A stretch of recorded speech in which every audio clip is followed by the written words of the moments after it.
and y'all haven't seen nothing every day till this day, okay? Blessings are chasing me down to overtake my life in every area. God said what he said type of year. Don't be afraid of making mistakes. Don't be afraid of people talking about you, because they're going to talk about you, okay? Hey peoples, it's Bree, and welcome to today's episode of Brunch with Bree, the podcast. So glad you could join us here today. We have so much to talk about because there's a lot of things that I have to get off of my chest today.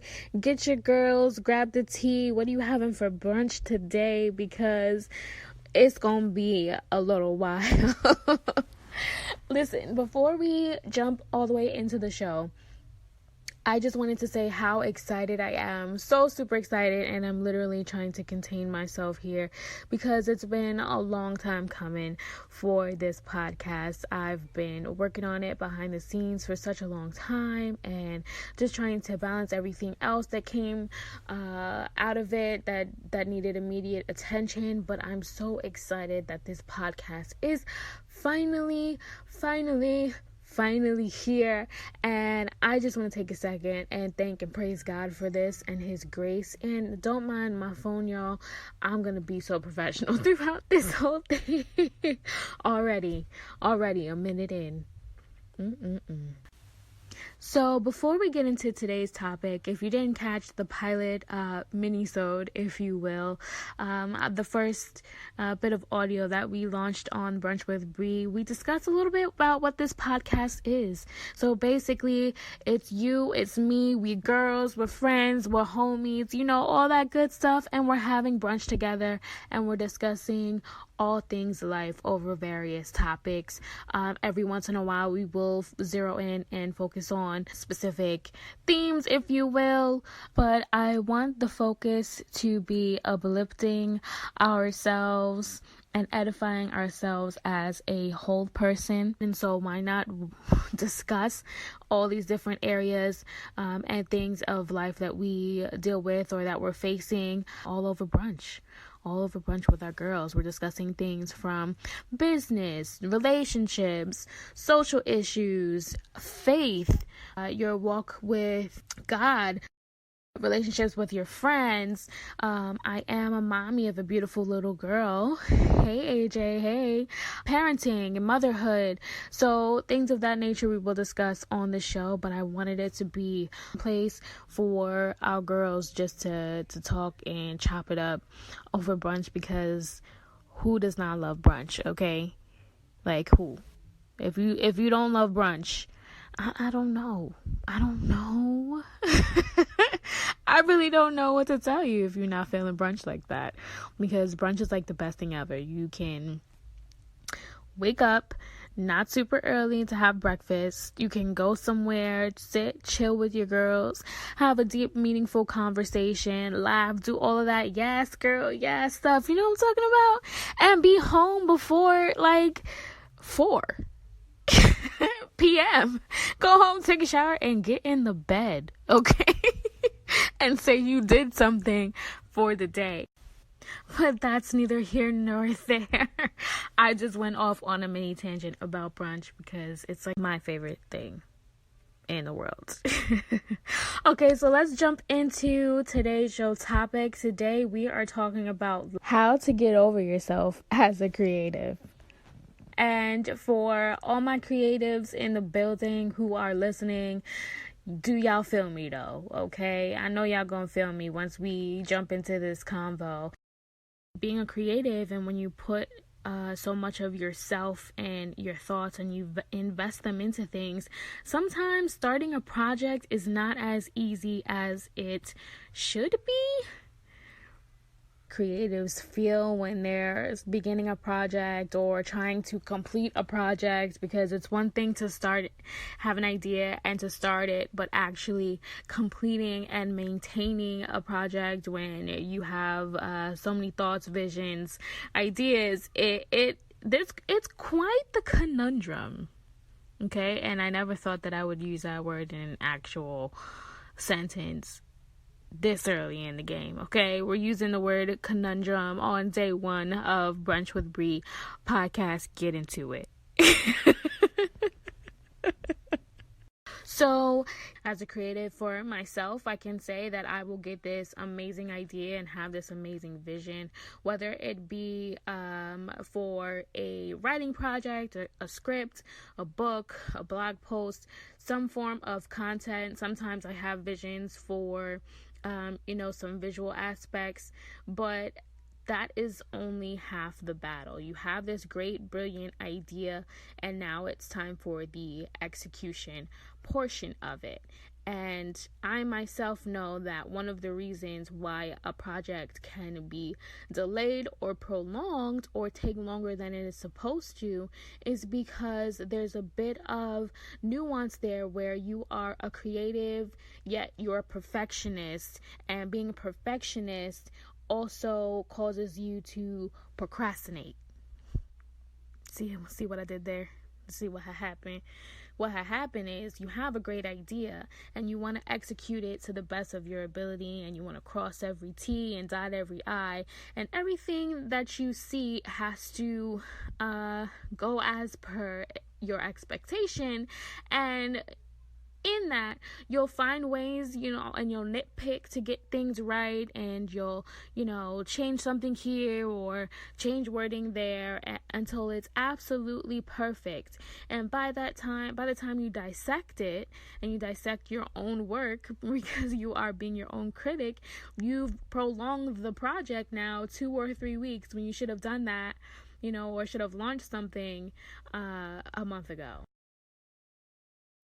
Earlier, I mentioned that there was a lot of things going on behind the scenes, and not all of it was external, leading to the launch of this podcast. I would say that maybe 35% of it was external, and the rest, if I can be honest, was your girl.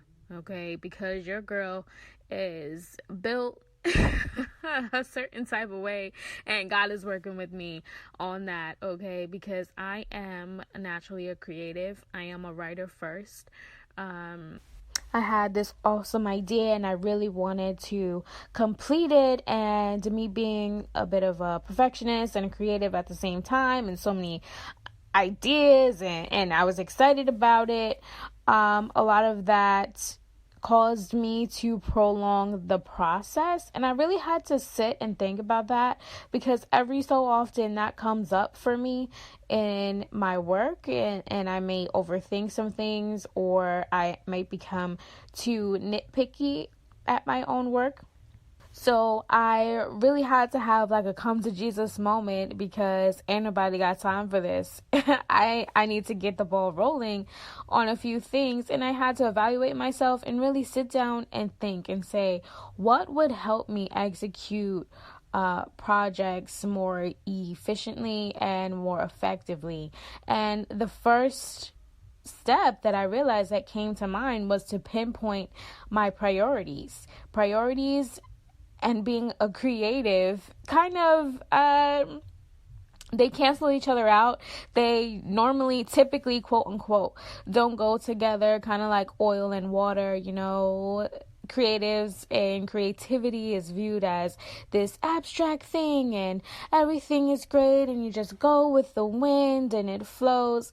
And when you're building a business or have certain projects, or you're working with someone where your creativity has to be used as a skill set, you have certain deadlines and you have to meet certain agreements. And so going with the wind is not necessarily always the path that you have. That's not necessarily an option. So in order to effectively execute a project and get over myself, I had to pinpoint my priorities.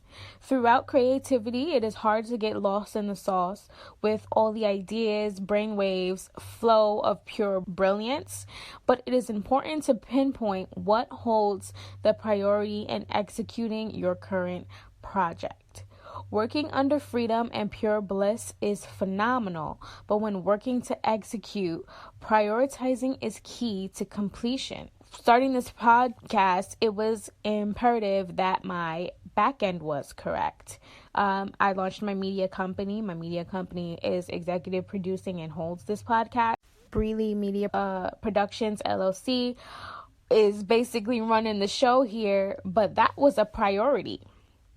All my paperwork and legalities had to be correct before I could launch, right? But what was more of a hang up for me, I was stuck not so much on that aspect. I was stuck on aesthetics. I was stuck on having the correct graphic. Is this color right? Is this image the perfect image to use? And I was doing all of this myself. I was pulling from all of my own brain power. Is the intro okay? I spent quite a bit of time. I spent a few weeks changing and rearranging aesthetically. And that prolonged the process because I wasn't going to launch without the intro. I could have. In theory, I could have pressed record after my legalities were handled. I could have pressed record and put this thing out there, but I was very hung up on the aesthetics, and it wasn't until I prioritized and said, okay, what is the goal here? What do you need to do to complete this project? That's when the ball really got rolling on it, and now we are here, and I'm so happy. I'm so happy and excited that we're finally here. So that was one major thing that helped me as a creative to get over myself, was to pinpoint the priorities. The second thing that I needed to hone in on, especially for this project, was once I identified my priorities, I needed to create the proper timeline. Time management, okay? Creating the proper timeline is essential in execution. Without the proper timeline, you're giving yourself a free window here, and you're not really holding yourself accountable. That level of discipline was there, and just reinforcing it for myself.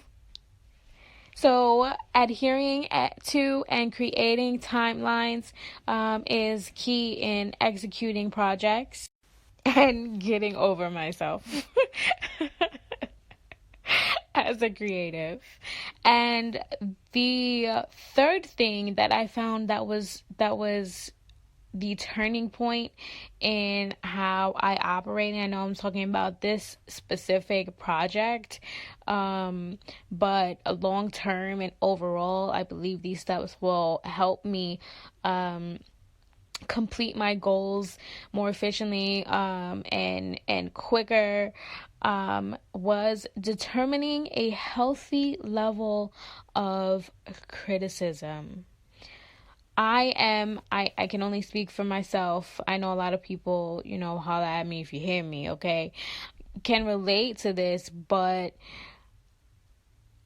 I tend to be my own worst critic. And that causes me to delay a lot of things because I am becoming very judgmental of myself and the work that I am putting out there. And determining what is a healthy level of criticism for yourself can make a huge difference in the long run. Because I noticed about myself that I would create a project or do something, write a script, write a book, write a blog post, do a video or graphic for Instagram or something. And the way I spoke to myself in criticizing that work, I would never speak to another human being, if that makes sense, in that way.